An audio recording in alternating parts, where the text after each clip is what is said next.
I think the invention of masking is probably the greatest advancement in photo processing history if we don't include film chemicals. The power of masking to take a photograph and just highlight very specific pieces within your photograph is completely epic. You can change any part of your photo, you can pull out any details you want, you can guide the eye where you want it to go through the photograph with masking.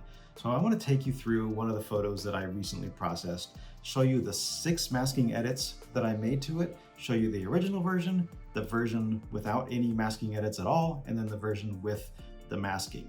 You can see for yourself, is masking worth it? Let's dive into this picture and take a look. So this is a photograph that I took in the San Diego area, one of my favorite Southern California views. And if we go into our global edits here, and I'm gonna hit the backslash key on my computer, and that's going to show us the original. So this is pre-editing. So if we turn our edits back on by hitting that backslash button again, you can see the final version once again. And I'm going to go into our masking section here, this little circle, and we have this little eyeball here. And I'm just going to hold down that eyeball. And this is the photograph with just global edits, no masks applied at all. And so then when I let go of this little eyeball, then we have our final photograph with the masking applied. So a big difference. So I applied 6 different masks to this photograph, and I'm just gonna quickly show you each one. There's a couple masks that I have full videos on, and I'll put those links down below. But here's what I did. The first mask that I applied was a sky mask. I'm gonna click the show overlay button here. You can see what was selected. So on this sky mask, very simple, subtle changes. You can see I went in and I dropped the exposure just a tiny little bit.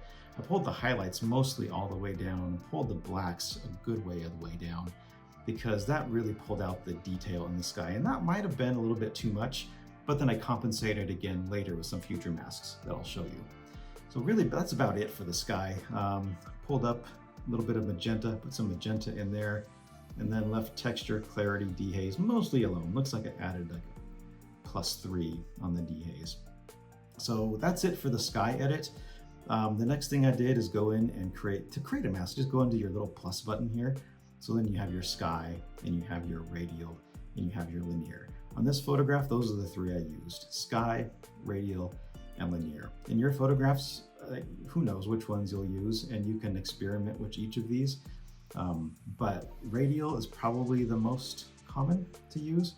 And I can do another video with more advanced masking techniques that'll show you how you can really fine tune these, and we'll do that in another video. For now, I just want to show you what I did on this one. So after I selected the sky, I created this mask, which is just a radial mask, and drew that to the size I wanted, and then just increased exposure a little bit on that section, pulled down the blacks, up to the whites, and that's just a good way to add some contrast to that section of the photograph. And I brought the temperature down in that section just a tiny little bit.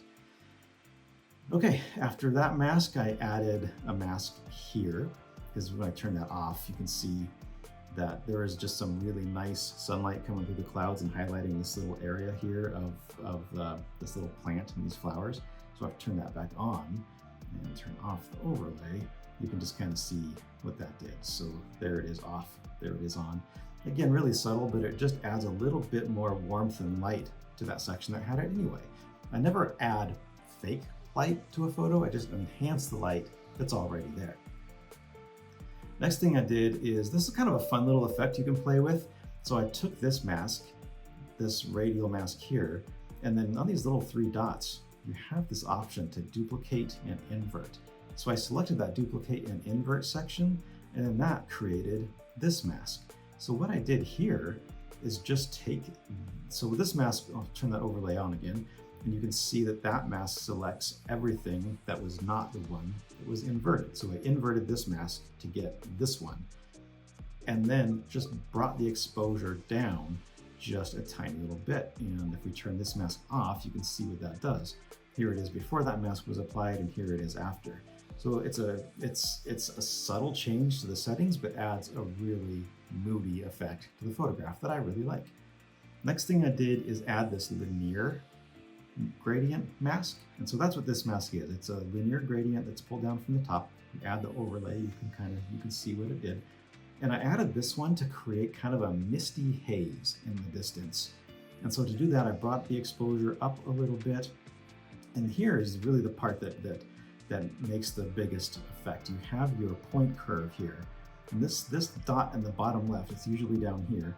And if you just pull that up, what that's going to do is just reduce the blacks and the shadows in the part of the photograph that's selected. And that's going to add kind of a really misty look to your photo. You can see if you pull it all the way up, it looks like it's a nice foggy day, the fog rolling in. That might be a little bit much for what I wanted to do here, but if we pull it down somewhere around here, it's kind of a cool little effect just to have the eye just kind of lose itself back into the back of that photograph. And then if you want, like, you can control your temperature. You can either make that a nice warm mist or a nice cool mist, just depending on your mood and what you want your photograph to look like. I added just a tiny little bit of warmth to that, so we have just a little bit of a warm mist happening in the background there. And I think that's it. Oh, no, I did it. I brought the texture down, I brought the clarity down, and I brought the dehaze down.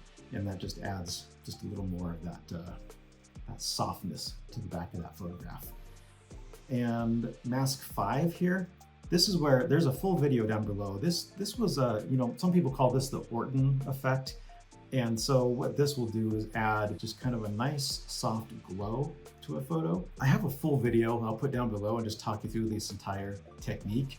But for now, we add a mask to the entire photograph and then just increase the contrast and decrease the highlights. And then we intersect that with a luminance range mask to remove the blacks so that we're only controlling the highlights. So it's a little bit more advanced. I'm not going to cover that whole thing in this video, but do click that video down below if you would like more information on this mask. And again, it's very subtle. If we turn, let's see, I'll turn that overlay off and then just turn this mask off. And you can see that it's very subtle. So this was before that mask and this was after. It was before the mask and after. So very subtle effect, but it's one that I really like. And finally, the last mask that I added to this was just for this bridge only. Just another little radial gradient over that bridge where I just increased the exposure a tiny little bit and then increased the temperature of that bridge just a tiny little bit. And if we turn that off and on, off and on, you can just kind of see the subtle little difference that made. It just brings your attention into that bridge and pulls your eye to the background of the photograph. So there you go, a quick overview of how I use masking in one of my photographs here. If you have specific questions or you want to see a masking technique fully explained, just leave a comment below and I will get back to you and we'll create that video for you. In the meantime, please check out one of these videos next, subscribe to the channel, and I will see you next time.